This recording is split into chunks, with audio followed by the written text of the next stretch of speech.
কি হয়েছে তোর? কি এখন কেঁদে আর কি হবে? সর্বনাশ যা হবার তা তো হয়েছেই। কি সর্বনাশ হয়েছে? ওকে জিজ্ঞেস কর। সাথী, বল কি হয়েছে, বল। মা, আমাকে সব খুলে বলো, সাথীর কি হয়েছে? সাথী মা হতে চলেছে।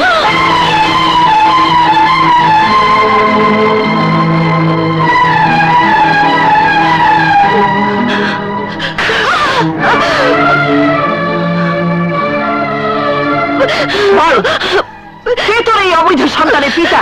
অবৈধ নয় বাবু, আমরা বিয়ে করেছি। বিয়ে করেছিস? হ্যাঁ, আমরা গোপনে বিয়ে করেছি। হাসান বলেছে ওর ড্যাডি এখন অসুস্থ, সুস্থ হলে সে আমার ঘরে তুলবে। হাসান মানে সেদিন যে ছেলেটা এসেছিল, ওকে তো আমি ভালো মনে করেছিলাম। ও ভালো মা? না, যে চুপি চুপি বিয়ে করে সে কোনোদিন ভালো হতে পারে না। ও তোকে ঠকিয়েছে, বল দিয়েছে। না বাবু, তোমরা ওকে জানো না, এবার এলে তোমাকে পরিচয় করিয়ে দেব। আর ততদিনে সারা শহরে জানাজানি হয়ে যাক তুই অবৈধ সন্তানের মা হয়েছিস। সবাই ঘৃণায় আমাদের জর্জরিত করুক, অপমান করুক। না মা, না, আমি তা হতে দেব না।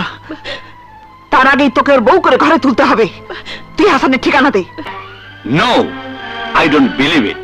আমি বিশ্বাস করি না।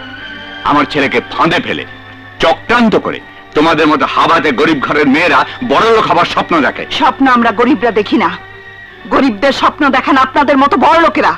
আমরা বাস্তবের সাথে সংগ্রাম করে আমাদের বাঁচার রাস্তা তৈরি করি, আমাদের ভাগ্য তৈরি করি।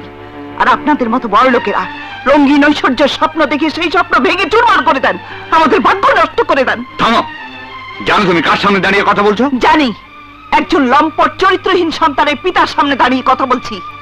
যে সন্তান আমার বোনের সরলতার সুযোগ দিয়ে তার পেটে সর্বনাশ পারে কি পারে না, আপনার ছেলেকে ডেকে জিজ্ঞেস করুন।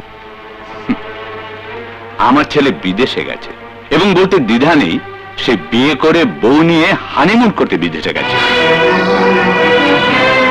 হানিমুন করতে গেছে? হ্যাঁ, এতে নিশ্চয়ই প্রমাণিত হয়েছে যে আমার ছেলে এমন কাজ করেনি। না, মিথ্যে দিয়ে সত্যকে ঢাকা যায় না। কি বলতে চাও তুমি? যা সত্যি তাই স্বীকার করে নিতে বলছি। এখনো সময় আছে।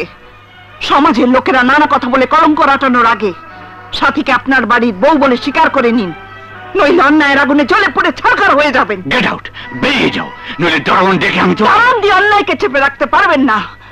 আচ্ছা, আপনি স্বীকার করলেন না, তার জন্য একদিন একদিন আপনাকে প্রায়শ্চিত্ত করতেই হবে।